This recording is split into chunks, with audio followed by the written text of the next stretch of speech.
Just heading out for another adventure-filled day. Got a computer to drop off. Fix some issues with Google Drive, and I found out that that Google support is not all that helpful. What I had was a situation where this customer had, she'd gotten a device and it automatically uploaded, as she took pictures, it would automatically upload it to Google Drive. Well, actually, it's uploading most of them to Google Photos, which is not the same thing as Google Drive. I don't understand why that's the first thing I don't understand, why you make those things two separate things. And so, after months of doing this, she went over her file limit, and so then Google cut off her email because she was over the limit in her Google Drive /Photos folder. I mean, I guess how it works really is that you get an aggregate amount of data, and then once all of those things, email, Drive, Photos, once all of those things go together, add up to more than the 15 free gigs that they give you, then they just cut you off. But to be fair, I think they did send her a few notices first. I don't know the details about that. I think they probably did though.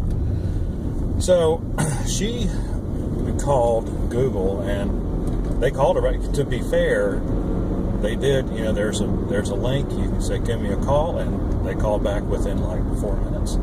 But they were unable to help her because she's just not, she's not got all the lingo down, and so she didn't really know what the person was talking about. So I went over there. I looked at it for a little while and kind of tore out what little hair I have left, and decided I would go ahead and call Google, get Google to call me too. And so I did that, and the guy explained what to do, but to me, it felt like a very roundabout way to getting things done. I mean, basically, you had to go through and highlight all your pictures and download them. You could either download them to your computer as a zip file, or you could move the photos to Google Drive. I said, okay, we can try that, and I tried that, but the clunkiness of the interface and the clunkiness of the way it needed to be, of the way that's handled, made me nervous, because I certainly did not want to lose any information. I didn't want to lose any of her folders. I mean, she's a big picture taker, and got a lot of family pictures, a lot of places that she's been. And so I told her I was going to take a break from it. And I had her give me her login information so I could go home and try to figure out, exactly how to do this. Well, went home. Sometimes it's good just take a break from something for a minute and then come back to it, because you get fatigued looking at the same. Because we were over there looking at it for about an hour at her house, and so came back home.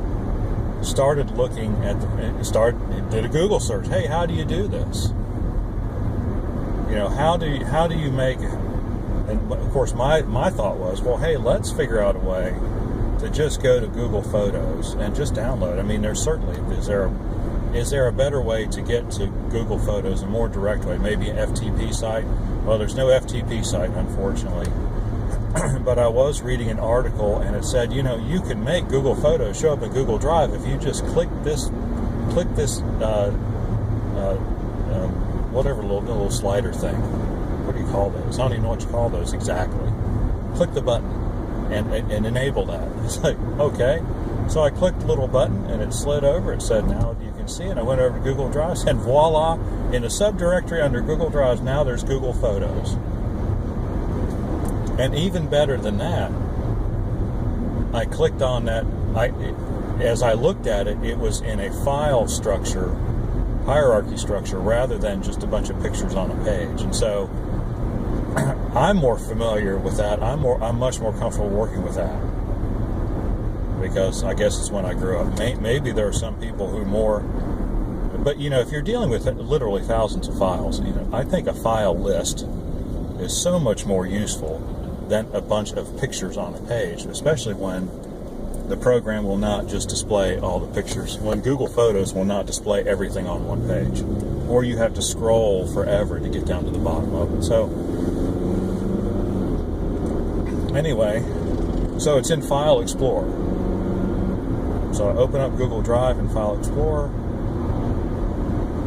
There's the subdirectory for Google Photos. I open that, and there are, amazingly enough, a bunch of folders there, and they just indicate what month. I don't know if it's month and year, or it's some other kind of identifier and year.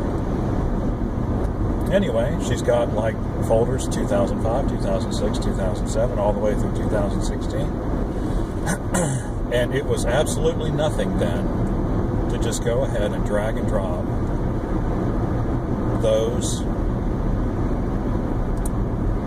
Well, I had to, it insisted upon zipping them up first.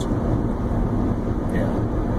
It insisted upon zipping them up first. But yeah, that's not good. It did take a little extra time though. So, but given the slowness of my internet connection speed though, probably took a couple hours, 2.5 hours to get all the photos onto my computer. And then it took another maybe 20 minutes to get all those files onto an external USB drive, which is what I just did. And so now I'm ready to go. I'm on my way over to her house, and we're just going to move those over and expand them as we go, so that they'll be in her pictures, which is where she wanted them. So I'm not quite sure why the Google guy couldn't have just said, well, if you just go into Google Photos and hit that slider, it'll show up in Drive, and then you can do what you want to do. Because no, he didn't. He went very roundabout way to do what I did. The other thing that he didn't mention is that there is a 15 gigabyte limit on all this aggregate of data. But if you're in Google Photos, if you allow Google to compress your photos, you can have unlimited storage. So in other words, if the guy had just said that, I probably could have sold the customer on that just by itself, and that would have been it. It would have taken literally 5 minutes to do that. So after I had copied all of the photos onto this flash drive, I went ahead and let them compress it, because it only compresses it down to a 10, I think it's a 10 megapixel is their limit. Well, she's taking 10 megapixel pictures, and so, yeah, they compressed them about a quarter of the size. Big deal.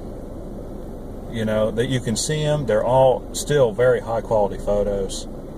And now she's got the best of both worlds. She's still got the things on Google where she can see them with all her devices, and she has the originals on her computer, where if she really needs the the higher, because it's not much better, but it is a higher definition picture on her computer, then she can have those too. And so, I feel like Google technical support really let us down and made us do a lot of extra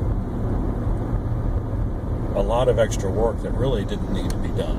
But be that as it may, we took care of it. I took care of it. And, it's what I love about being a computer technician in this day and age. You don't have to know everything. You just have to know how to search. You just have to know how to find information. And fortunately, that is one of my strong suits. I'm good at finding information. So anyway, that is my story about Google. Kind of, not quite yippee, but not awful either, because, it turned out well, and we'll be able to use that storage on Google Drive and Google Photos in an appropriate manner, and then she will not ever have this problem again. And so that's the important thing, that we fixed it, and now, she'll be able to understand what's going on, and now she can take care of it herself, and so I won't have to.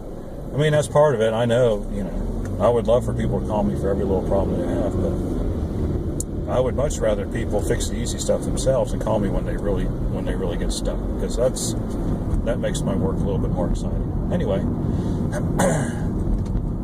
so if you use Google for any of these things, hope this advice is worth something to you. If it is, please like and subscribe. If you have any comments or questions, please do so in the comment section below.